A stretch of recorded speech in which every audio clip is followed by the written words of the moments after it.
Happy New Year, everybody. I'm back. It's been a while. I apologize if any of you have missed me. Most of you probably haven't even noticed I'm gone. But for those that have sent me messages saying, miss your videos, when are you going to be back? I really appreciate it. That means a lot to me. I want to kind of show you guys, this is what I've been up to for the past month and a half or so. We bought a house, and as most of you who have ever moved know, it's exhausting and fatiguing, and I am the type of person where I wanted to get everything on the inside taken care of before I kind of focus on the garage, because once I get that set up and detailing and busy with a steady flow of work, I know I'm not going to have the time that I need to kind of get the stuff done inside. So it was a priority for me to get the inside done, and hallelujah, it's done. I've got everything unpacked, painted, decorated. We got through Thanksgiving, Christmas, even my mom had some surgery that we had to take care of, and now we are locked in, focused on the garage, and ready to start having some business come in here. I am tentatively starting to schedule them for end of January and on, and already getting customers contacting me. It's really exciting. So it's motivating me to get my garage set up. So let me kind of give you a little bit of a preview. This is obviously my very dirty car. We've had a lot of rain and snow the past couple days, and the downfall of having a new home is there's always repairs. With this house, we have to get a new spigot because the old one is cracked. We kind of bought the house as is.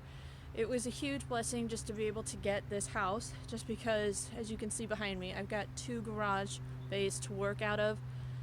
We only have 1 car, so at this point I can work out of 1, and then eventually when we get another vehicle we'll have it for 2 cars, but essentially 1 is just for me. My husband is amazing. So we have to get a new spigot, then we're gonna get a mini split eventually put into the garage, but we've got to do some stuff before that.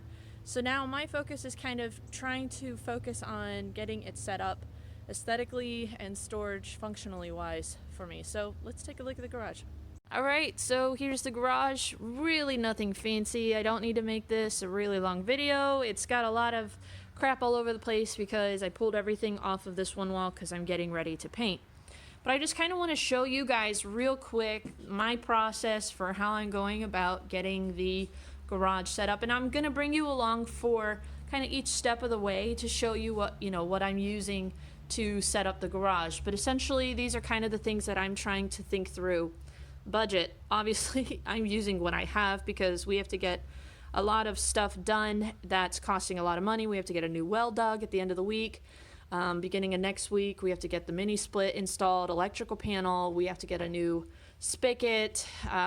There's, the joys of home ownership. We've just got a lot of expenses. So I'm trying to be mindful of that right now and use what I have. So when it comes to color of walls, I have to figure out, am I going to do dark or light, and kind of figure out, am I focusing more on paint correction or coatings and interior work? And since I primarily do a lot of interior work, if it's cold and I want to have a lighter environment, I'm going to end up probably doing more lighter walls, and then find creative ways of getting darker backgrounds if I'm doing paint correction, but that is temporary. I actually have a sign from a distributor that's all black with their logo that I think if I put teacup hooks along the wall, I can use that to kind of hide or cover up the white walls and use that for paint correction. So we're just getting creative.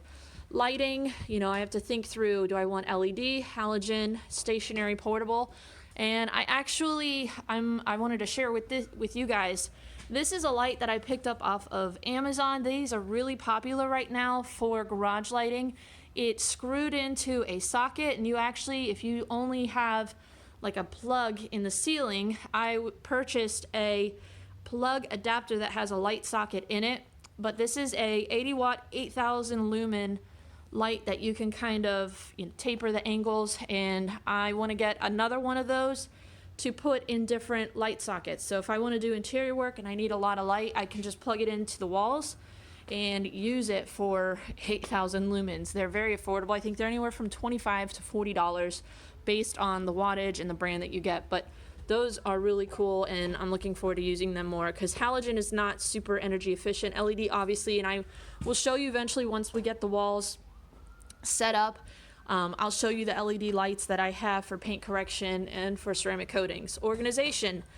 Obviously, when you are detailing, you need a clean environment, and you're going to be more efficient if you have your equipment more organized. So obviously, this is not the way things are going to be, because this has been kind of the last thing that I've been focusing on.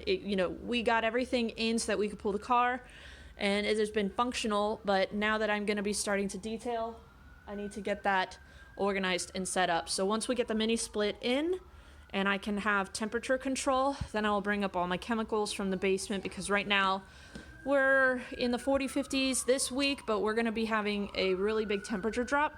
So I need to be mindful of storing my chemicals properly. So that's definitely one thing that I'm excited to get knocked off of this list. And then temperature control. My husband does HVAC, so he's going to be putting in a mini split. That way I have humidity, I have AC and heat control.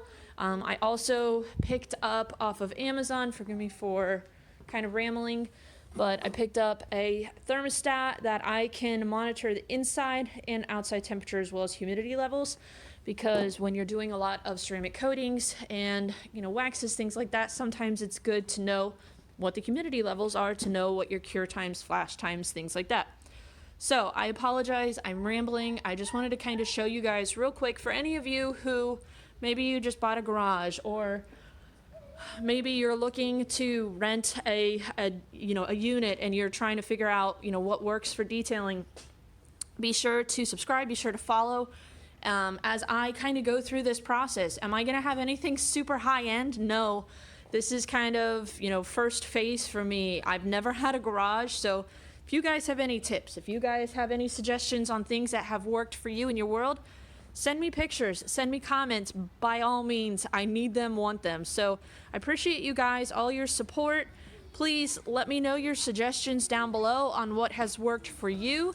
I definitely welcome them, because I am kind of a garage baby. I have no idea.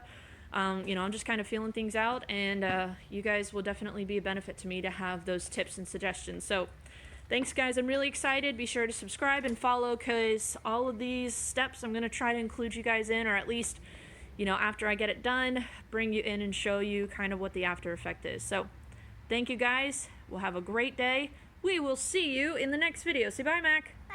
Bye. Thanks, guys.